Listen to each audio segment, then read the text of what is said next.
श्री स्वामी समर्थ. मागे आपण मन व अंतर्मन याचा संयोग कसा घडवावा याच्यावर बोललो होतो. आज आपण जे आपले विचार मनापासून अंतर्मनापर्यंत कसे पोचवावे, ते कसे पोचवता येतील याच्यावर बोलणार आहोत. मागे आपण बोलताना ज्यावेळी विचारांचा प्रवास मनापासून अंतर्मनापर्यंत होतो त्यावेळी तळमळीची गरज भासते असं आपण भाष्य केलं होतं, की ज्याची तळमळ अतिशय तीव्र त्याचा विचार पटकन अंतर्मनापर्यंत पोचतो. तर तळमळीबरोबर अजून अनेक साधनांचा इथं उपयोग करावा लागतो. त्या साधनांमुळे आपण मनापासून अंतर्मनापर्यंत पोचू शकतो किंवा आपल्या विचारांना पोचवू शकतो. तर ती साधनं कोणती, ती साधनं कशी पोचवायची, तर याच्यावर एक उत्तम उदाहरण म्हणजे आपण एका रथाचं घेऊ. की एक आपल्याला विचारांचा रथ तयार करायचा आहे. तो रथ आपल्याला मनापासून अंतर्मनापर्यंत पोचवायचा आहे. आपण एक निसर्गाचं उदाहरण घेऊ की निसर्गामध्ये नदी वाहते, नदीवर एक पूल आहे.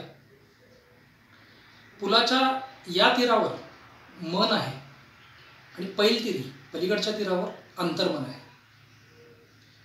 आणि या पुलावरून, या ब्रिजवरून आपल्याला विचारांचा रथ न्यायचा. तर तो रथ नेताना आपल्याला आणखी काही साधनांचा इथं उपयोग करून घ्यावा लागतो का, किंवा आणखी बरीच साधनं इथं उपयोगी पडतात का, तर याचा विचार करायचा. आता आपण रथाचं उदाहरण दिलं, नदीचं उदाहरण आणि त्याच्यावरच्या पुलाचं उदाहरण दिलं. तर हा पूल म्हणजे विश्वासाचा आहे. म्हणजे मन आणि अंतर्मन याच्यामधला दुवा आहे. या विश्वासावर आपण ते अंतर पार करून अंतर्मनापर्यंत पोचणार आहोत. तर या रथामध्ये आता तुम्ही सर्वसाधारण रथ म्हटल्यावर तुम्हाला लक्षात आलं असेल की रथाला घोड्यांची गरज असते, रथाला चाकांची गरज असते, रथाला वेगवेगळ्या रंगाने रंगवलेला रथ हवा आहे, किंवा रथाला सारथी हवा आहे. त्या घोड्यांना लगाम लावण्यासाठी तुमचा हे लागतो, लगाम लागतो, तो हवा आहे तुम्हाला तिथं.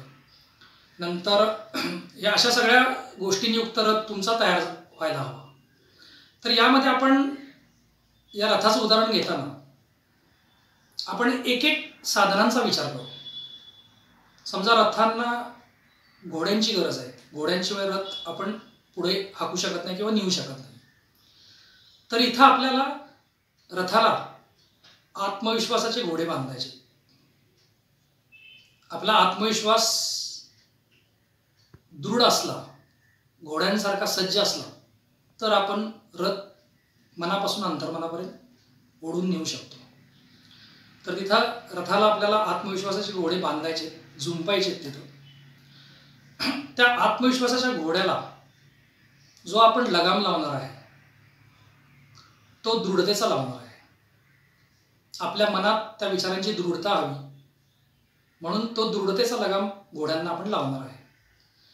आता तुम्ही घोडे झाले, लगाम झाला, सारथी हवा रथाला. तर तो सारथी हा स्थिरतेचा हवा. कारण स्थिरतेचा सारथी असला तर त्या घोड्यांना वेळेच आळा घालता येतो, वेळेच त्यांच्यावर कंट्रोल करता येतो. कारण आत्मविश्वासाचा घोडा एकदा उधळला तर तुमचं पूर्ण विचार कोसळतो किंवा त्याचा उपयोग होत नाही. तर त्यासाठी तुम्हाला स्थिरतेचा सारथी हवा आहे.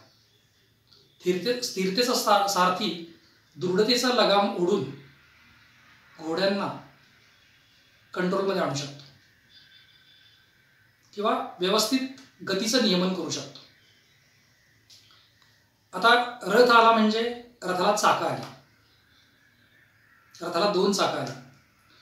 तर एक चाक इच्छाशक्तीचं आणि एक चाक कल्पनाशक्तीचं. ही दोन्ही चाकं समांतर हवी. यातलं एक जरी चाक डगमगलं तरी रथ असा असा तिरपा चालू शकतो, किंवा तो सरळ चालू शकत नाही, किंवा तो व्यवस्थित चालू शकत नाही.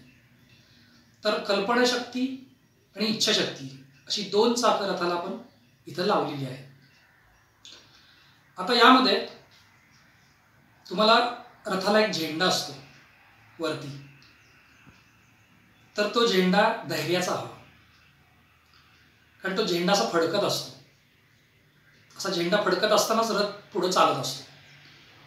तर इथं धैर्य असल्याशिवाय तुम्ही त्या विचारांना पुढे नेऊ शकत नाही. तुमच्या मनात भीती असेल तर ते विचार तिथे गुंतले जातात. ते विचार तुम्ही इतरांपर्यंत किंवा तुमच्या मनापासून अंतर्मनापर्यंत पोहोचूच शकत नाही. मध्ये ते विचार डगमगतील, ते कोलॅप्स होतील आणि त्याचा काही उपयोग होणार नाही. म्हणून या रथाला धैर्याची गरज आहे, धैर्याची आवश्यकता आहे. तर तो आपण धैर्याचा झेंडा रथाला लावलेला आहे. आता रथाला आपण रंग द्यायला हवा, कारण रथ चांगला दिसला पाहिजे. नुसता रथ तयार करून उपयोग नाही, तर त्याला रंगही हवा. तर तो रंग आपल्याला सकारात्मकतेचा द्यायचा आहे, जेणेकरून जेवढी सकारात्मकता दृढ, जेवढी सकारात्मकता जास्त, तेवढा रथ तो छान शोभून दिसेल. आणि त्या विश्वासानं आपण तो रथ सकारात्मकतेच्या आपण अंतर्मनापर्यंत पोहोचवू शकतो. याबरोबर रथाला आपण अनेक आभूषणांनी किंवा काही गोष्टींनी मढवू शकतो. मढवलेला रथ म्हणतो आपण त्याला. तर तिथं तुम्हाला त्या मढवलेल्या गोष्टीत, त्या साधनात तुम्हाला आनंद पाहिजे, उत्साह पाहिजे, प्रेरणा पाहिजे, अशी विविध आभूषणं तिथं मढवलेली गेली पाहिजेत रथाला. म्हणजे काय होतं की रथ प्रफुल्लित होऊन आपल्याबरोबर तिथं अंतर्मनापर्यंत पोहोचू शकतो. आता सगळा रथ तयार झाला, तर त्यामध्ये रथामध्ये बसणारी सवारी पाहिजे. तर ती सवारी कशाची असावी? तर या सवारीमध्ये दोन सवारी तिथं आहेत, किंवा दोन प्रवासी तिथं आहेत रथामध्ये बसलेले. एक आहे निश्चिंतता आणि दुसरी सवारी आहे निष्ठा. तर या दोन सवारींमुळं हा रथ सुशोभित झालेला आहे. कारण एक निश्चिंतता आणि एक निष्ठा, हे दोघंही इतके निश्चिंत आहेत की आपण त्या अंतर्मनापर्यंत पोहोचणारच आहोत, असा त्यांना दृढ विश्वास आहे. त्यामुळं अशा सगळ्या साधनांनी युक्त रथ, विचारांचा रथ आपल्याला मनापासून अंतर्मनापर्यंत पोहोचवायचा आहे. आणि त्याच्यावर पुलाचा विश्वासाचा रस्ता आहे. त्या दृढ विश्वासानं आपण तिथपर्यंत पोहोचवायचं आहे.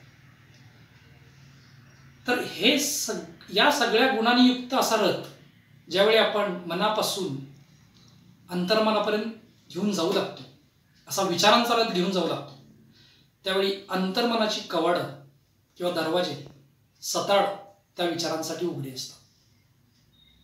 आणि असे विचार अंतर्मनात पटकन ग्राह्य केले जातात, पटकन घेतले जातात. आणि हेच विचार अंतर्मनात एकदा रुजले की त्या विचारानं तुमची कृती पटकन होत असते. कारण कुठलाही विचार मनातून अंतर्मनात गेला आणि आपण तसं कर्म केलं तर तो विचार कृतीत उतरतो. धन्यवाद.